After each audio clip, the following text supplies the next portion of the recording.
Hi guys, once again welcome back to my YouTube channel. നമ്മൾ കണ്ടിട്ട് കുറേ നാളായി. ഐ തിങ്ക് 3 മാസത്തിന് മുകളിലും കണ്ടായി. ഞാൻ മര്യാദയ്ക്ക് ഒരു വീഡിയോ എടുക്കാൻ ഇരുന്നിട്ട് തന്നെ എത്ര നേരമായി. അപ്പോൾ ഇന്നത്തെ വീഡിയോ വേറൊന്നുമില്ല. നിങ്ങൾ തമിഴ്നാട്ടിൽ കണ്ടതുപോലെ തന്നെ എൻ്റെ എക്സാം കഴിഞ്ഞു, ഞാൻ എക്സാം പാസ്സായി. അപ്പോൾ നമുക്ക് എക്സാമിൻ്റെ കുറച്ച് വിശേഷങ്ങളും ഗ്രാജുവേഷൻ്റെ കുറച്ച് വിശേഷങ്ങളൊക്കെ കാണാം. അതിന് മുന്നേ ഞാനൊരു കാര്യം പറയട്ടെ. ആക്ച്വലി ഞാൻ ഇതിൻ്റെയൊക്കെ വീഡിയോ കുറേയൊക്കെ എടുത്ത് വെച്ചിട്ടുണ്ടായിരുന്നു, പക്ഷേ കുറേയൊക്കെ എന്നെ മിസ്സായിപ്പോയി, ഫോണിൽ സ്റ്റോറേജ് ഇല്ലാത്തത് കാരണം. അതുകൊണ്ട് ഞാൻ കുറച്ച് പറയാം എന്തായിരുന്നു എങ്ങനെയായിരുന്നു. അതിൻ്റെ കൂടെ ഞാൻ കുറച്ച് വീഡിയോസോടെ ഇൻക്ലൂഡ് ചെയ്ത് കാണിച്ചു തരാം. കുറച്ച് മാത്രമേ എൻ്റെ കയ്യിലുള്ളൂ. ഓക്കെ, ഫസ്റ്റ് ഓഫ് ഓൾ ഇപ്പം ഞാൻ പറയുന്ന കാര്യം എല്ലാ സ്റ്റേറ്റിലും ഒരുപോലെ ആയിരിക്കില്ല. ഞാൻ നീഡർ സാക്സൺ എന്ന് പറയുന്ന സ്റ്റേറ്റിലായിരുന്നു. അപ്പോൾ എൻ്റെ ആ സ്റ്റേറ്റിൽ എങ്ങനെയാണോ എക്സാംസ് നടത്തുന്നത് അതുപോലെ ആയിരിക്കില്ല ചിലപ്പോൾ വേറെ സ്റ്റേറ്റിൽ. ചിലപ്പോൾ മ്യൂണിക്കിൽ വേറെ രീതിയിലായിരിക്കും, അല്ലെങ്കിൽ NRVക്കാർക്ക് വേറെ രീതിയിലായിരിക്കും. അങ്ങനെ പലർക്കും പല സൈഡിലും പല രീതിയിലായിരിക്കും എക്സാംസ് നടക്കുന്നത് കേട്ടോ. അപ്പം നിങ്ങളത് വെച്ചിട്ട് കമ്പയർ ചെയ്യരുത്. ഓക്കെ, അപ്പം ഞങ്ങൾക്ക് ആദ്യം മെയ്യിലാണ് ഞങ്ങൾക്ക് ഷ്രിഫ്ലിഷ് ടൈല് നടക്കുന്നത്. അതായത് എഴുത്തു പരീക്ഷ നടക്കുന്ന മെയിലാണ്. ഞങ്ങൾക്ക് 3 ദിവസമായിട്ട് 3 എക്സാം ആയിരുന്നു ഉണ്ടായിരുന്നത്. അപ്പോൾ ഒരു ദിവസം 2 ടീച്ചേഴ്സിൻ്റെ ആണെങ്കിൽ വേറെ 2 ദിവസമായിട്ട് ഓരോ ടീച്ചേഴ്സിൻ്റെ വീതം മിക്സഡ് ആയിട്ടായിരുന്നു. പല പല ടീച്ചേഴ്സിൻ്റെ ടോപ്പിക്കുകളൊക്കെ മിക്സ് ആയിട്ടായിരുന്നു ഞങ്ങൾക്ക് എക്സാം നടന്നത്. അപ്പം ഞങ്ങൾക്ക് എക്സാമിന് മുന്നേ എൻ്റെ സൈഡിൽ നിന്ന് എനിക്കുണ്ടായിരുന്ന ബുദ്ധിമുട്ട് എന്തായിരുന്നു എന്ന് വെച്ചിട്ടുണ്ടെങ്കിൽ, എനിക്ക് എക്സാം നടക്കുന്നതിന് ഒരു ആഴ്ച മുന്നേ വരെ എനിക്ക് കംപ്ലീറ്റ് വർക്കായിരുന്നു. വർക്കിൻ്റെ ടൈമിൽ ഇവരെന്ത് ചെയ്തു എന്ന് വെച്ചിട്ടുണ്ടെങ്കിൽ, ഇനി എക്സാമിന് പഠിക്കാനുള്ള ടൈം തരാണ്ട് ഇവരെന്നെ ആ ടൈമിൽ പ്രാക്ടിക്കലിന് ഇതാക്കി. എനിക്ക് പ്രാക്ടിക്കൽ എക്സാം അതും കഴിഞ്ഞ്, എൻ്റെ ഷ്രിഫ്ലിഷ് എക്സാമും കഴിഞ്ഞ് 1.5 മാസം കഴിഞ്ഞിട്ടായിരുന്നു എനിക്ക് പ്രാക്ടിക്കലെങ്കിൽ പോലും എൻ്റെ ഷ്രിഫ്ലിഷയ്ക്ക് തൊട്ട് മുന്നേയുള്ള പ്രാക്ടിക്കൽ ടൈമിൽ ഇവരെന്നെ പ്രാക്ടിക്കൽ ചെയ്യിപ്പിച്ചുകൊണ്ട് നടന്നു. എന്നിട്ട് എനിക്ക് എല്ലാ ദിവസവും എന്തെങ്കിലും ഓഫ് കാബൻ തരും ചെയ്യാൻ വേണ്ടിയിട്ട്. അപ്പം ഞാൻ വീട്ടിൽ വന്നിരുന്ന് രാവിലെ 6 to 2:30 വരെ ജോലിക്കും പോകണം. അത് കഴിഞ്ഞിട്ട് വീട്ടിൽ വന്നു കഴിയുമ്പോഴത്തേക്കും 3 മണിയാവുമല്ലോ. 3 മണി മുതൽ ഞാൻ ഫുഡൊക്കെ കഴിച്ച് കഴിഞ്ഞാൽ എൻ്റെ കാര്യങ്ങളും കഴിഞ്ഞ് കഴിയുമ്പോഴത്തേക്കും പിന്നെ ഇവർ തന്നിരിക്കുന്ന ഓഫ് കാബൻ ചെയ്യാനുള്ളതായി. എനിക്ക് ആഴ്ചയിൽ 1 day എങ്ങാണ്ടായിരുന്നു ഓഫ് ഉണ്ടായിരുന്നുള്ളൂ. സോ ഭയങ്കര എക്സോസായിട്ട് എനിക്ക് പഠിക്കാൻ ഒരു ടൈം ഉണ്ടായിരുന്നില്ല. ഷ്രിഫ്ലിഷിൻ്റെ ടൈമിൽ ഒന്നും ഉണ്ടായിരുന്നില്ല. എന്നിട്ട് 1 വീക്ക് ഞാൻ സ്കൂളിൽ പോകുന്ന 1 വീക്ക് ഉണ്ടായിരുന്നു. ആ ഞാൻ പറഞ്ഞില്ലേ എക്സാമിന് മുന്നേ ഒരു 1 വീക്ക് വേറെ സ്കൂൾ ഉണ്ടായിരുന്നു എന്ന്. ആ ലാസ്റ്റ് 1 വീക്കിൽ ഞങ്ങൾക്ക് ക്ലാസ് ആയിരുന്നു. ആ ക്ലാസ്സിൻ്റെ ടൈമിലാണ് ഞാൻ പിന്നെ പഠിക്കുന്നത്. ആ 1 വീക്ക് പഠിച്ച പഠിത്തത്തിൽ എക്സാം എഴുതാൻ പോയി.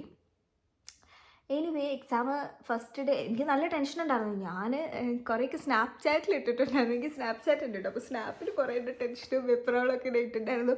ഇഫ് ഞാൻ എന്തെങ്കിലും കണ്ടുപിടിക്കുകയാണെങ്കിൽ ഞാൻ അയച്ചിടാം. പക്ഷേ ഫസ്റ്റ് ഡേ എക്സാമിന് പോയി. അവിടെ പോയപ്പോഴത്തേക്കും പിള്ളേർ മെയിനായിട്ട് ഞാൻ ഒരു കാര്യം പറയും, പിള്ളേർ പറയുന്ന പകുതി കേൾക്കരുത് കേട്ടോ. നമുക്ക് സ്വയം ഒരു കോൺഫിഡൻസ് ഉള്ളതും കൂടെ ഈ പിള്ളേർ പറഞ്ഞു കഴിയുമ്പോഴത്തേക്ക് ഇത് പോകുന്നതാണ് തോന്നുന്നത്. ഞാനവിടെ പോയി ഒരു പകുതി പേര് പഠിക്കാത്തവരുണ്ട്. അപ്പോൾ ഇവരുടെ സൈഡിൽ നിന്ന് വരുന്ന ടെൻഷനും പ്രഷറും കാര്യങ്ങളൊക്കെ കണ്ടിട്ട് എനിക്കും പേടിയാവാൻ തുടങ്ങി. എക്സാം എഴുതി തുടങ്ങി, കൂളായിട്ട് എഴുതി, എല്ലാം സെറ്റാക്കി പാസ്സായി. ഐ മീൻ അന്ന് തന്നെ നമ്മൾ അറിയില്ല, ഞാൻ ഏറ്റവും ലാസ്റ്റാണ് അറിഞ്ഞത് കേട്ടോ. ഓക്കെ, അപ്പം 3 എൻ്റെ ഷ്രിഫ്ലിഷ് ടൈൽ എക്സാമും കഴിഞ്ഞിട്ട് പിന്നെ ഞാൻ വീണ്ടും പ്രാക്ടിക്കലിന് പോയി തുടങ്ങി. പ്രാക്ടിക്കൽ എക്സാമിൻ്റെ പ്രിപ്പറേഷനായി. അവിടെ പ്രശ്നം വന്നതെന്ന് വെച്ചിട്ടുണ്ടെങ്കിൽ എനിക്കൊരു കറക്റ്റായിട്ടുള്ളൊരു പ്രാക്ടീസ് സൺലൈറ്റർ ഉണ്ടായിരുന്നില്ല. അതൊക്കെ ഒരു പ്രശ്നമായിരുന്നു. പക്ഷേ എന്നെന്തോ ഈ യുദ്ധത്തിന് പ്രിപ്പയർ ചെയ്യുമ്പോഴാണ് അവർ പ്രിപ്പയർ ചെയ്തുകൊണ്ടിരുന്നത്. കാരണം ഞങ്ങൾക്ക് സ്കൂളിൽ നിന്ന് പ്രാക്ടിക്കൽ എക്സാം ഏത് ദിവസമാണോ ഏത് ടൈമിലാണോ പറഞ്ഞു തരില്ല. ദിവസം അറിയാമായിരുന്നു, ഏത് ടൈമാണെന്ന് നമുക്ക് പറഞ്ഞു തരില്ല. അത് നമ്മുടെ വർക്ക് ചെയ്യുന്ന സ്ഥലവും സ്കൂളും കൂടെ ഡിസൈഡ് ചെയ്തിട്ട് വർക്ക് ചെയ്യുന്ന ആൾക്കാരാണ് നമ്മളോട് പറയുന്നത്. ഈ വർക്ക് ചെയ്യുന്ന ആൾക്കാർ പറയുന്നത് നിനക്കത് സ്കൂളിൽ നിന്ന് പറഞ്ഞു തന്നിട്ടുണ്ട്, നീ ഞങ്ങളോട് പറയാമെന്നാണ് അവരെന്നോട് പറയുന്നത്. ഇങ്ങനെ കുറേ പ്രഷറിൻ്റെ അടിയിൽ കൂടെ പോയി ഒരാവശ്യമില്ലാണ്ട്. അതായത് നിങ്ങൾക്ക് കാണാം, വീഡിയോസ് കാണുമ്പോൾ അറിയാം, ഞാൻ അതിനകത്ത് മരുന്നുകൾ കാണാപ്പാടം പഠിക്കുന്ന കേസും കാര്യങ്ങളൊക്കെ പറയുന്നുണ്ട്.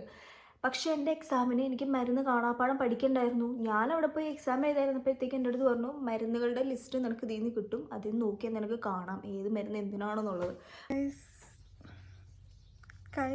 ഇന്ന് എൻ്റെ പ്രാക്ടിക്കൽ എക്സാമിൻ്റെ ഡേ 1 ആണ്. അബ്സല്യൂട്ട് പ്രൂഫിങ്ങിൻ്റെ എനിക്ക് ഒന്നും അറിഞ്ഞൂടാ. എന്നോട് ഞാൻ ഈ ബുക്കല്ല കുറച്ച് മരുന്നുകളും ഇതുമായിട്ട് ഇരിക്കുന്നല്ലാണ്ട് എനിക്ക് ഒരു കിണ്ടി അറിയില്ല. ഞങ്ങളുടെ ഇതെന്ന് എങ്ങനെയാണെന്ന് വെച്ചിട്ടുണ്ടെങ്കിൽ, ഞങ്ങൾക്ക് ഇങ്ങനെ ഒരു സ്ട്രിക്റ്റോഫോലാഗ ഉണ്ട്. ഞങ്ങൾ നീഡർ സാക്സണിലുള്ള, എനിക്കറിയില്ല എല്ലാ സ്റ്റേറ്റിലും എങ്ങനെയാണോ, ഒരു സ്ട്രിക്റ്റോഫോലാഗ ഉണ്ട്. ഇത് വെച്ചിട്ടാണ് നമ്മൾ ഫില്ല് ചെയ്യേണ്ടത്. അതുപോലത്തെ 2 കൂടെ ഉണ്ട്. അപ്പോൾ എനിക്കിന്ന് 12 മണിക്കാണ് എക്സാം. 12 to 3 മണി വരെ ഈ 3 മണിക്കൂറിനുള്ളിൽ എനിക്ക് 3 പേഷ്യൻസിനെ കിട്ടും. 3 പേഷ്യൻസും അവരുടെ ഡയഗ്നോസിസും അതുപോലെ തന്നെ മെഡിക്കാമെൻറ്റേയും കാര്യങ്ങളെല്ലാം എനിക്ക് കിട്ടും. അപ്പോൾ അത് വെച്ചിട്ട് ഞാൻ ഈ സ്ട്രിപ്റ്റോഫോളാകെ കംപ്ലീറ്റ് ചെയ്യണം. ലൈക്ക് സിംപ്ലി ഇത് കംപ്ലീറ്റ് ചെയ്യണം. നാളെയാണ് ഞാൻ പ്രാക്ടിക്കലി ചെയ്ത് കാണിച്ചു കൊടുക്കേണ്ടത്. സോ ഇന്ന് ഞാൻ ഈ 3 പേഷ്യൻസിൻ്റെ സ്ട്രിക്റ്റോഫോളാകെയും കംപ്ലീറ്റ് ചെയ്യണം. അതുപോലെ സിസ്സും മാസ്റ്റർമെൻ പ്ലാനും ഒരു പേഷ്യൻറ്റിനെ എഴുതുകയും വേണം. ഇതാണ് എനിക്ക് ഇന്ന് 3 മണിക്കൂറത്തെ ടാസ്ക് വരുന്നത്. ആൻഡ് ഐ ഡോണ്ട് നോ ഞാനിത് ഷാഫൺ ചെയ്യില്ലോ എന്നുള്ളത്. എനിക്ക് നല്ല പേടിയുണ്ട്. കാരണം ഫ്ലീഗർ റെലവൻ്റ് ആയിട്ടുള്ള ഡയഗ്നോസിസും മെഡിക്കാമെൻറ്റും ഒക്കെയാണ് നമ്മൾ ഇതിൻ്റെ അകത്ത് എഴുതേണ്ടത്. ഇപ്പം ഞാൻ എൻ്റെ സൈഡിൽ നിന്ന് ചിന്തിക്കുമ്പം ഇതിലേതാ ഫ്ലീഗർ റെലവൻ്റ് എന്ന് എനിക്ക് അറിഞ്ഞൂടാ. കാരണം ഇതെല്ലാം ഇവരുടെ ഫ്ലീഗർ റെലവൻ്റ് ആയിട്ടുള്ളതാണല്ലോ. പിന്നെ ഞാൻ എന്ത് ആണ് നാളെ ചെയ്യാൻ പോകുന്നതെന്ന് പോലും എനിക്ക് പ്ലാനില്ല. കോസ് ഏത് പേഷ്യൻസിനെ കിട്ടുക നമുക്കറിയില്ല. നമുക്ക് ആ ഓൺ ദ സ്പോട്ടിൽ ഇന്ന് ഞാൻ 12 മണിക്ക് അവിടെ പോകുമ്പോഴാണ് എനിക്കറിയുള്ളൂ ഏത് പേഷ്യൻസിനെ കിട്ടുന്നത്. അതനുസരിച്ചിട്ട് വേണമല്ലോ പ്ലാൻ ചെയ്യാൻ. അപ്പോൾ വേഗം നമ്മൾ ബ്ലാക്ക് ഔട്ടായി എല്ലാം നമ്മുടെ കയ്യിൽ നിന്ന് പോകാനുള്ള ചാൻസസ് ഉണ്ട്. പിന്നെ നാളെ 200 മിനിറ്റ് ഞാൻ ഇവർക്ക് പ്രവർത്തിച്ച് കാണിച്ചു കൊടുക്കണം എല്ലാം. അതും എനിക്ക് നല്ല പേടിയുണ്ട്. കാരണം ഞാനിപ്പോൾ പ്ലാനിട്ട് വെച്ചിരിക്കുന്നത് ഫുള്ള് ബോഡി വാഷ് ചെയ്യാനുള്ളതും അതുപോലെ അതെന്നെ 1 മണിക്കൂർ എടുക്കും. പിന്നെ 3 മണിക്കൂർ 20 മിനിറ്റും ആണല്ലോ ഈ 200 മിനിറ്റ് എന്ന് പറയുന്നത്. അതെന്നെ 1 മണിക്കൂറായി. പിന്നെ 2 മണിക്കൂർ 20 മിനിറ്റ് കിടക്കുക. പിന്നെ BP ചെക്ക് ചെയ്യാൻ, അതുപോലെ തന്നെ ഷുഗർ ചെക്ക് ചെയ്തിട്ട് ഇൻസുലിൻ കുത്തിവയ്ക്കാൻ. എന്നാലും ആവില്ല. എന്നാലും 2 മണിക്കൂർ എടുത്തേ ആവുള്ളൂ. പിന്നെ 1 മണിക്കൂർ 20 മിനിറ്റ് കിടക്കുക.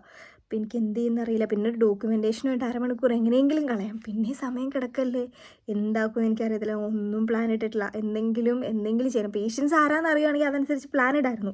ഇന്ന് ഞാൻ അവിടെ പോയിട്ട് ആ പേഷ്യൻസ് ആരാന്ന് അറിഞ്ഞിട്ട് വേണം എനിക്കത് പ്ലാൻ ഇട്ടിട്ട് അതും സ്ട്രിക്റ്റോഫോളാനകത്ത് എഴുതണം. നല്ല ടെൻഷനുണ്ട് എനിക്ക് പ്രാക്ടിക്കൽ. കാരണം എനിക്ക് ഇവരുടെ സൈഡിൽ നിന്ന് അത്ര വലിയ ഇതില്ല. കുറേ പ്രശ്നങ്ങളുണ്ട് എനിക്കിവിടെ. അപ്പം അതൊക്കെയാണ് ബുദ്ധിമുട്ട്. ഇവരെന്താക്കും എന്നുള്ളൊരു സാധനം എനിക്കുണ്ട്. നല്ല പേടിയുണ്ട് കേസ്, നല്ല പേടിയുണ്ട്. എന്ത് ചെയ്യുമെന്ന് അറിയത്തില്ല. പിന്നെ ഇവിടെ കുറേ മെസ്സായിട്ട് കിടക്കാനുള്ള റീസൺസ് ഒക്കെ ഉണ്ട്. അതൊക്കെ ഞാൻ വഴിയേ പറഞ്ഞുതരാം.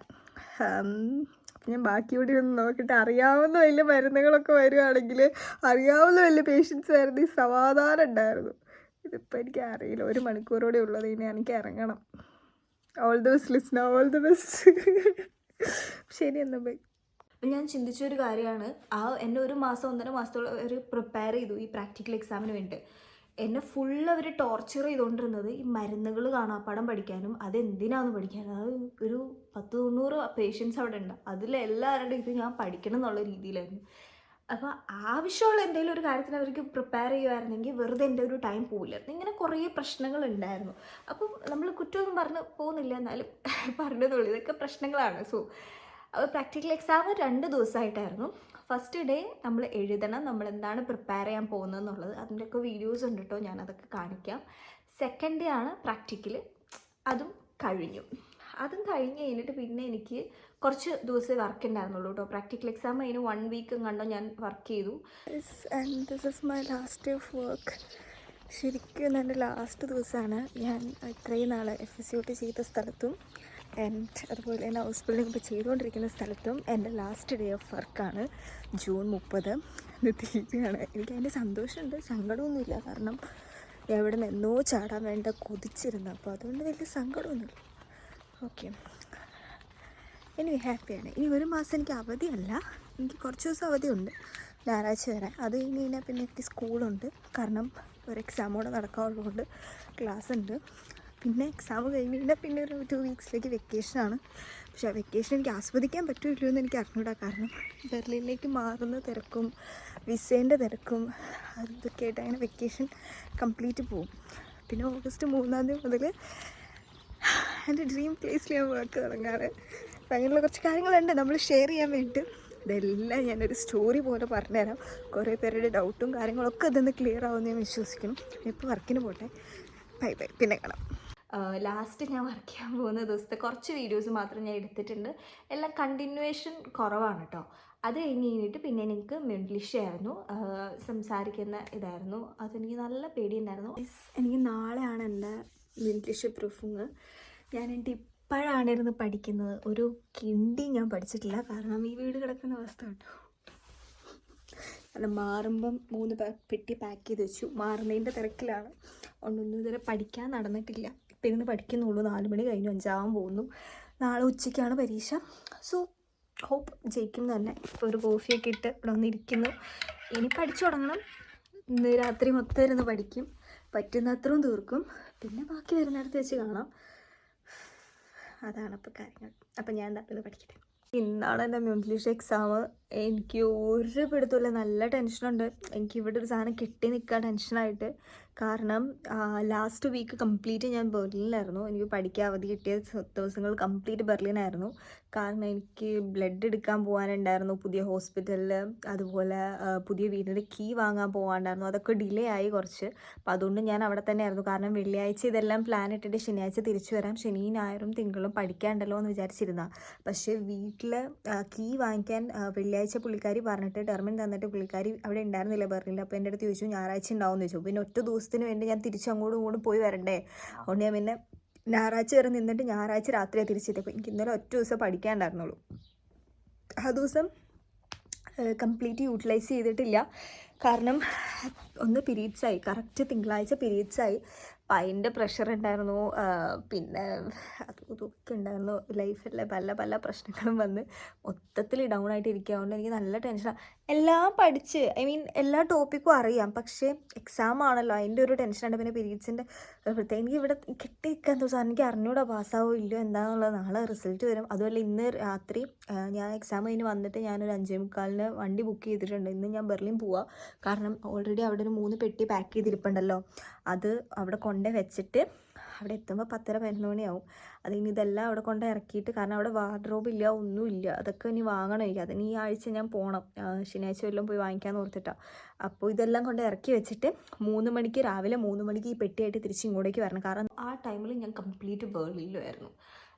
എൻ്റെ വീട് മാറുന്ന കേസും അങ്ങനെയുള്ള കുറേ കാര്യങ്ങൾ ഇപ്പോഴും ഞാൻ പറഞ്ഞു ബെർലിനിലേക്ക് മാറി എന്നുള്ളത്. പക്ഷേ എന്തെങ്കിലും ആവട്ടെ, ഞാൻ അതൊക്കെ വഴി പറഞ്ഞുതരാം. എങ്ങനെ മാറി, എങ്ങനെ ഹോസ്പിറ്റൽ കണ്ടുപിടിച്ചു പുതിയത്, അവിടെ നിന്ന് എങ്ങനെ എങ്ങോട്ട് മാറാം, എല്ലാം വഴിയേ വരും. ഇപ്പോൾ അടുത്തടുത്ത വീഡിയോയിലായിട്ട് വരും.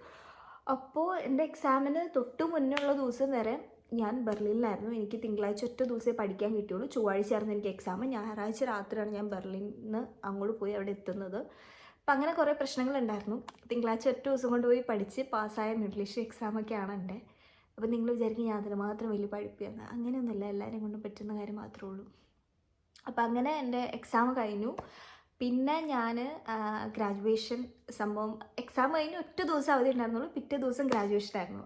എൻ്റെ എക്സാം കഴിഞ്ഞിട്ട് 14-ാം തീയതി എനിക്ക് എക്സാം, 15-ാം തീയതി വേറെ പിള്ളേർക്ക് എക്സാം ഉണ്ട്. അപ്പോൾ 15-ാം തീയതിയാണ് നമ്മുടെ ടോട്ടൽ റിസൾട്ട് വരത്തുള്ളൂ. അപ്പം ഞാൻ ചെയ്തെന്താണെന്ന് വെച്ചിട്ടുണ്ടെങ്കിൽ 14-ാം തീയതി എൻ്റെ എക്സാം കഴിഞ്ഞ് ഞാൻ നേരെ വന്നു ബെർലിനിലേക്ക്. കാരണം എനിക്കിവിടെ കുറച്ച് കാര്യങ്ങളൂടെ ഉണ്ട്. ഞാൻ അവിടെ നിന്ന് ഇങ്ങോട്ട് ഷിഫ്റ്റ് ചെയ്യാണല്ലോ. എന്നിട്ട് ഞാൻ പിറ്റേ ദിവസം 15-ാം തീയതി എനിക്ക് സ്കൂളിലെത്തണം. ഞാൻ എന്നിട്ട് ഇവിടെ വന്നു, കുറച്ച് സാധനങ്ങൾ ഇറക്കി വെച്ചു, ഒരു 2 മണിക്കൂർ കിടന്നുറങ്ങി. രാവിലെ 2 മണിക്ക് എനിക്ക് തിരിച്ചു പോകണം. രാവിലെ 2 മണി, 15-ാം തീയതി രാവിലെ 2 മണിക്ക് ഇവിടുന്ന് തിരിച്ചു പോകാൻ വേണ്ടി ഞാൻ ഇറങ്ങി. ഇതൊക്കെ വീഡിയോ ഉണ്ട് കേട്ടോ. എന്നിട്ട് ഞാൻ അവിടെ കറക്റ്റിനെത്തി. എക്സാമിൻ്റെ റിസൾട്ടും അറിഞ്ഞിട്ടാണ് ഞാൻ പിന്നെ അവിടെ നിന്നു കേട്ടോ. പിന്നെ അവിടെ ക്ലീനും കാര്യങ്ങളൊക്കെ ആയിട്ട് അവിടെ നിന്നു. 16-ാം തീയതി നൈറ്റ് എൻ്റെ 2 ഫ്രണ്ട്സ് വന്നിട്ടുണ്ടായിരുന്നു. ഷിബിലും അതിലേക്കായി വന്നിട്ടുണ്ടായിരുന്നു. എന്നിട്ട് അവർ ഗ്രാജുവേഷൻ ഉണ്ടായിരുന്നു. പിന്നെ അവരുടെ കൂടെ ഞാൻ തിരിച്ച് ബെർലിനിലേക്ക് വന്നു. അവരിവിടെ ബെർലിനിലാണ്. അവരോട് തിരിച്ച് ബെർലിനിലേക്ക് വന്നു. പിന്നെ അവർ സഹായിച്ചപ്പോൾ പെട്ടിയും കാര്യങ്ങളൊക്കെ കൊണ്ടുവരാൻ വേണ്ടി സഹായിച്ച്. എന്നിട്ട് പിന്നെ ഞാൻ ഇവിടുന്ന് പോയായിരുന്നു. പിന്നെ ഞാൻ ഇവിടുന്ന് പോയി. ഗൈസ്, എക്സാം പാസ്സായി. So finally I M A registered nurse in Germany. അതിൻ്റെ കുറച്ച് അഹങ്കാരം എടുക്കട്ടെ. അയ്യോ എന്തോരം പിള്ളേരെ എൻ്റെ ക്ലാസ്സിൽ തോറ്റെന്ന് അറിയോ. ഇപ്പം തന്നെ 8 പേര് തോറ്റു. എക്സാം പാസ്സായി. നിങ്ങൾ അറിഞ്ഞു കാണും. ഐ ഡോണ്ട് നോ ഞാൻ വീഡിയോ എടുത്തോ ഇല്ലയോ എന്നുള്ളത്. ഐ തിങ്ക് ഞാൻ വീഡിയോ എടുത്തിട്ടുണ്ടായിരിക്കണം. എടുത്തതെന്ന് എനിക്ക് തോന്നുന്നത്. പക്ഷേ അതിൻ്റെ ഇടയ്ക്ക് സ്റ്റോറേജ് തീർന്നുപോയി. എനിക്ക് എൻ്റെ ഹാപ്പിനെസ് കംപ്ലീറ്റ് അതാക്കാൻ പറ്റിയില്ല. ആൻഡ് സ്റ്റിൽ ഞാൻ ക്ലീനിങ് ആണ്, വീട് ക്ലീൻ ചെയ്തുകൊണ്ടിരിക്കുകയാണ്. അതൊക്കെ ഫ്രഷ് ആയിട്ടിരിക്കുന്നത് കണ്ടില്ലേ. കാരണം ബെർലിനിലേക്ക് മൂവ് ചെയ്യുന്നതിൻ്റെ ഭാഗമായിട്ട് വീട് കംപ്ലീറ്റ് ക്ലീൻ ചെയ്യാണ്. ആവശ്യമുള്ളത് മാത്രം ഡ്രസ്സ് കിടക്കുന്നു. അത് മാത്രമേ ഉള്ളൂ. ബാക്കിയെല്ലാം ഞാൻ എടുത്തു. ഹോളും ഇതന്നെ സിറ്റുവേഷൻ.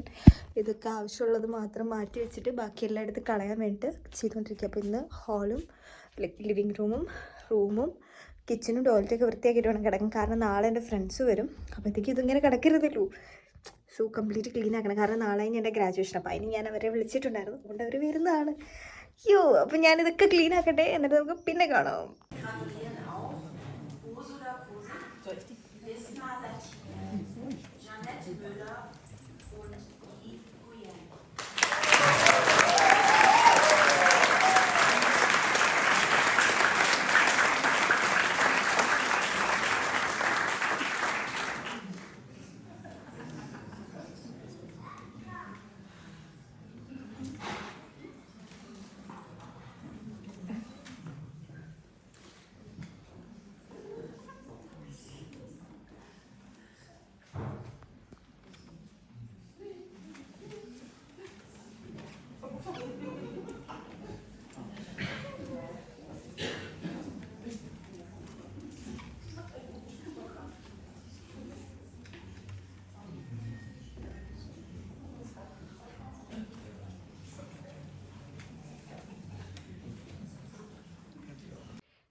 പിന്നെ വൺ ടൈമും ഇല്ല, പിന്നെ ഞാൻ ഇവിടുന്ന് പിന്നെ ഞാൻ ഒന്നുകൂടെ പോയിട്ട് വൺ ടൈമും കൂടെ സാധനങ്ങൾ എടുത്തിട്ട് വന്നു. കാരണം എനിക്ക് തിങ്കളാഴ്ച അപ്പോയിൻമെൻറ്റ് ഉണ്ടായിരുന്നു വിസേൻ്റെ. അങ്ങനെ കുറച്ച് കാര്യങ്ങളൊക്കെ നടത്തി.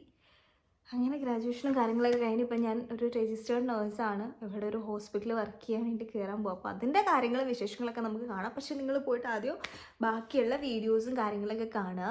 എക്സാമിൻ്റെ കുറച്ച് പ്രിപ്പറേഷനും കാര്യങ്ങളും എടുത്തു വെച്ചിട്ടുണ്ട്. ഗ്രാജുവേഷൻ്റെ കുറച്ച് വീഡിയോസ് ഉണ്ട്, ഇതൊക്കെ കാണുക. പിന്നെ നിങ്ങൾക്ക് എന്തെങ്കിലും ഡൗട്ട്സും കാര്യങ്ങളൊക്കെ ഉണ്ടെങ്കിൽ ആസ്ക് ചെയ്യാം. ലൈക്ക് ഇൻസ്റ്റാഗ്രാമിൽ ചോദിക്കാം, വാട്സപ്പിൽ ചോദിക്കാം, കമൻസിലൂടെ ചോദിക്കാം. അതൊക്കെ നമുക്ക് നെക്സ്റ്റ് വീഡിയോയിൽ പറയാം. കാരണം ഞാൻ ഇപ്പോൾ കുറേ നാളായി വീഡിയോ എടുത്തിട്ടുകൊണ്ട് എനിക്ക് ആ ഒരു ടച്ച് വിട്ടുപോയി തുടങ്ങിക്കൊണ്ടിരിക്കുകയാണ്. അതാണ് മെയിനൊരു പ്രശ്നം. അപ്പോൾ ഇനി നമുക്ക് ബെർലിൻ വിശേഷങ്ങളും അടുത്ത ദിവസം ഞാൻ എങ്ങനെ പുതിയ ഹോസ്പിറ്റൽ കണ്ടുപിടിച്ചു എന്നും മൂവിങ്ങിൻ്റെ വീഡിയോസും അങ്ങനെയുള്ള കുറേ കാര്യങ്ങളൊക്കെ നമുക്ക് കാണാം. അപ്പോൾ എന്തായാലും അടുത്ത വീഡിയോയിലിട്ട് വീണ്ടും കാണാം. അതുവരേക്കും ബൈ ബൈ.